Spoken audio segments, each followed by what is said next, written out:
Super সিক্সের এটি প্রথম ম্যাচ দু দলের কাছেই। দু দলের খেলোয়াড়েরা মাঠে নামছে। দু দলের দুই অধিনায়ককে আমরা দেখতে পাচ্ছি, দুই বর্ষিয়ান খেলোয়াড় প্রসেনজিৎ এবং রাজু গাইকোয়াড়।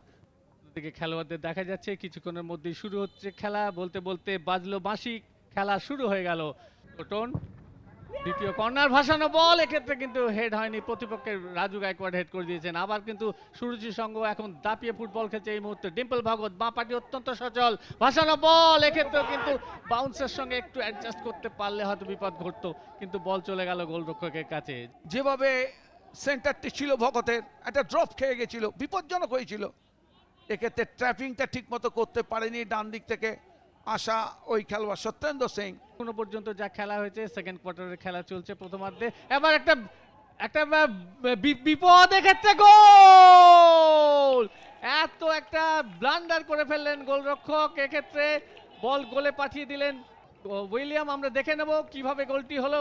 এটা একটা মারাত্মক গোল, প্রসেনজিতের বাড়ানো বল ছিল, গোলরক্ষক কিন্তু ঠিকমতো করেননি, দারুণ কাজ করেছিলেন এক্ষেত্রে রাহুল পাসওয়ান, এবং উইলিয়ামকে তিনি বলটি বাড়িয়ে দিয়েছিলেন। প্রথম ভুলটি করেছিলেন এক্ষেত্রে আমি বলবো গোলরক্ষক, তার কিন্তু রিটার্ন বলটা দেওয়ার কোনো কারণ ছিল না, কিন্তু রাহুল পাসওয়ান খুব বুদ্ধিধর ফুটবলার, ঠিক সময় বলটি বাড়িয়ে দিয়েছিলেন উইলিয়ামকে।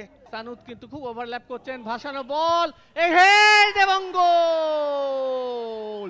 রাহুল পাসওয়ান চমৎকার হেডের দ্বিতীয় গোলটি করলেন, তার প্রথম গোল। দেখুন ঘটনাটি কি ঘটেছিল, ডান দিক থেকে সানুতের সেন্টার, একেবারে মাপা সেন্টার, ভারী সুন্দর হেড, স্টপারকে পেছনে রেখে যে হেডটি করলেন, সানুতের বাড়ানো বল ছিল, ডান পায়ের ইন সুইঙ্গার ছিল, এবং রাহুল পাসওয়ানের বুদ্ধিদীপ্ত ফুটবল, হেডটা যে জায়গায় রেখেছে, গোলরক্ষক শুভম রায়ের কিছুই করার ছিল না, বল চলে গেল গোলের মধ্যে।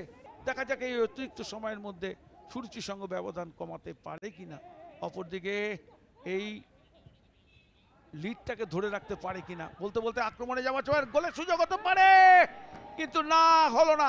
একটা সুবর্ণ সুযোগ চলে এসেছিল আবু সুফিয়ানের কাছে, কিন্তু ঠিক জায়গায় বলটি রাখতে পারেননি। ভারী সুন্দর মুভ ছিল, ভারী সুন্দর সেন্টার, ভারী সুন্দর ডামির একটা ফলস ছিল, সেখান থেকে আবু সুফিয়ান কিন্তু কাজের কাজটি করতে পারেনি। আজকে সদর্থক ভূমিকা পালন করছেন লালসেম। বলতে বলতে রেফারি লম্বা বাঁশি, অর্থ এই যে আজকে প্রথমার্ধের খেলা শেষ। ডায়মন্ড হারবার ফুটবল ক্লাব 2, সুরুচি সংঘ 0। বলতে বলতে দ্বিতীয়ার্ধ শুরুর বাঁশি বাজলো। হলুদ জার্সি পরা সুরুচি সংঘ পর্দার বাঁ দিক থেকে ডান দিকে, অন্যদিকে ডায়মন্ড হারবার ফুটবল ক্লাব ডান দিক থেকে বাঁ দিকে অপারেট করছে।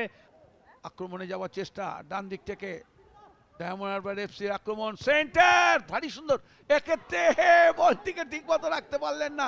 দেখুন ঘটনাটা কি ঘটেছিল, ডান দিক থেকে এবং গোলরক্ষক শুভমের প্রয়াস, বলের তলায় তো তিনি পাটি দিয়ে দিলেন। আবার ওখানে সাইবা, ওখানে কার্লোস কিছুক্ষণ আগেই মাঠে নেমেছেন। কার্লোস ফরওয়ার্ড বল, একেবারে রক্ষণ চেরা ফরওয়ার্ড পাস, সুযোগ রয়েছে, কিন্তু একেবারে টোকাটি একটু বড় হয়ে গেল মানুষদা। এক্ষেত্রে কিন্তু প্রশংসা করতে হবে শুভমেরও, চমৎকার আউটিং, দারুণ গোল রক্ষা করলেন।